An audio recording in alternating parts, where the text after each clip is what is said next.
You're saying that if my body has been abused, if I've gone through some trauma, how can I begin to see it as a temple? I want you to look at it in a slightly different way. Think about how you act in a temple. Think about how we all behave when we go to a temple.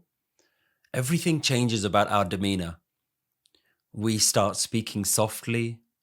We may cover our heads or cover our bodies. We put our phones on silent.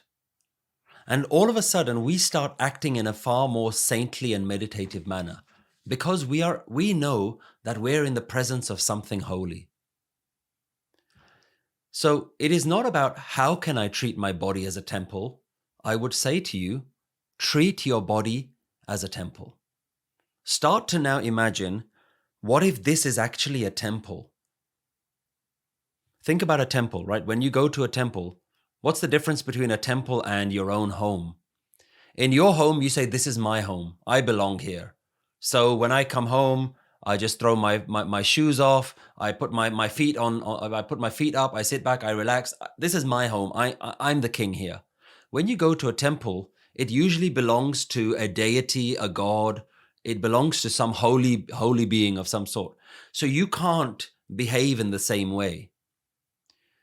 The wisdom of treat your body as a temple is to say, what if I was to begin to treat this body as though it belonged to not me, but it actually belonged to the spirit of life? And how would I now act if I recognize that there was a divine space within this? But that can be quite difficult to do. You say, well, it's not divine. I know me. I know my mind. I know what I go through every day. I know the harsh words that I use. I know that there are things about my body that I look in the mirror and I'm not very satisfied with. I'd like to change my nose, and I wish I was taller, and I wish my skin color was this. We all do these things, right? But I started by saying, is this yours? One of the biggest mistakes we say is, this is my body. So let's analyze that. Let's look at that. Did you create this body? He said, no, I didn't create this body. So what happened? You just landed in it. You just appeared and the body was given to you. So it's not your body. Okay. Do you create the breath? Are you keeping this body going right now? What's keeping the body going? The body is breathing, but you're not breathing. It's just breathing by itself. Are you circulating the blood around your body right now? Are you doing that? No.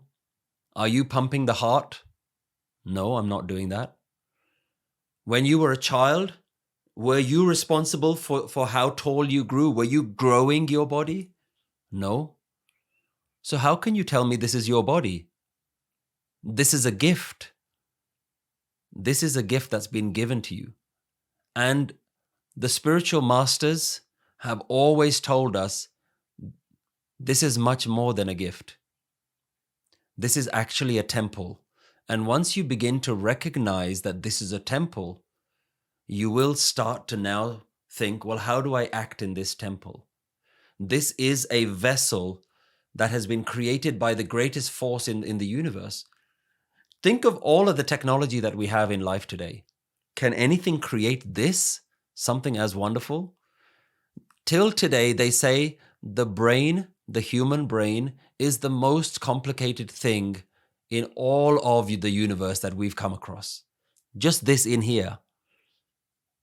I mean, I'm not capable of creating the most complicated thing in the universe. I didn't create this thing. I can barely make a roti that's round, right? Let alone create something that is so wonderful and magnificent. So when we begin to understand this genuinely is a gift, and you have a gift for a very short amount of time, you have no idea when the owner of this gift is going to come and ask for the gift back. You have no idea. So this is now an opportunity for you. What can I do with this gift? You can carry on keeping these traumas going on in your mind as much as you want to. And the truth of the matter is, a lot of us like our traumas. I know it sounds harsh to say, but a lot of us like to hold on to that because we want to continue to feel like the victim. A lot of us don't want to let go of these past traumas. And then we say, well, I tried meditation, it doesn't work. It isn't just about that. It's about actually asking yourself some very, very tough questions.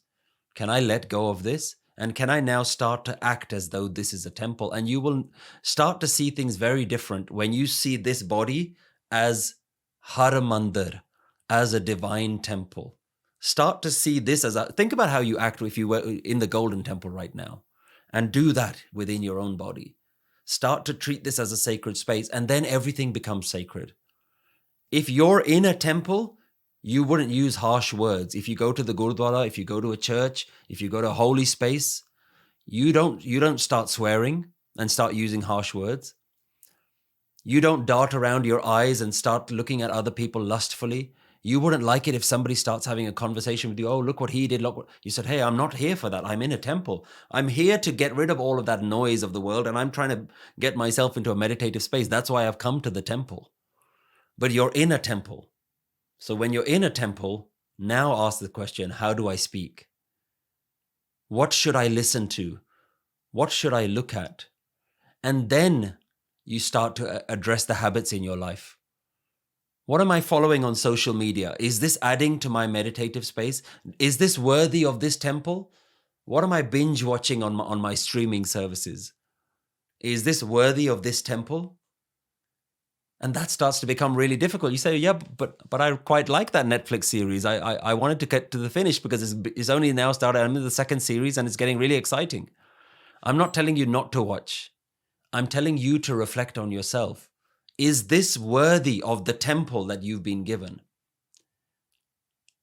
And these start to become difficult questions because a lot of us don't want to make real changes. So I thought I just had to wear a turban and grow my hair and do this and just say some prayers 5 times a day. No, don't do that stuff. That stuff was to make you to introspect. And if you don't want to introspect, then you're fooling yourself. You're fooling yourself and you're fooling everyone because you think that you are a spiritual person, but you're not willing to do the actual work that it takes to look within yourself. Look within yourself. That is where you will find divinity. That's where you're going to find peace. That's where you're going to be able to heal yourself from your past traumas.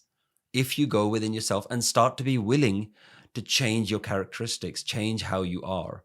So I know it sounds simple, but it might even be a little bit painful. Are you willing to go through that effort? Because what is there on the other side?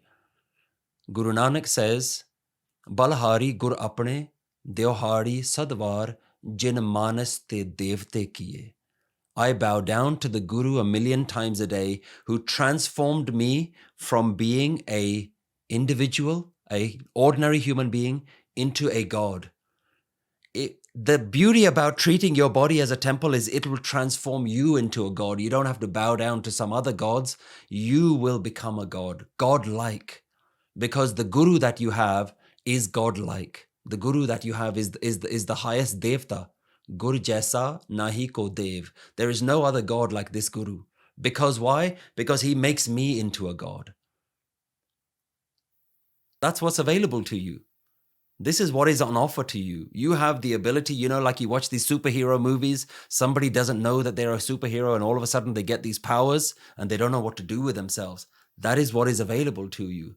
You are a walking, talking superhero that's waiting to discover that divinity that's within you. Now the question is that what you want? He said, no, I'll just watch some Netflix. I'll just watch the superheroes, but I don't want to become one.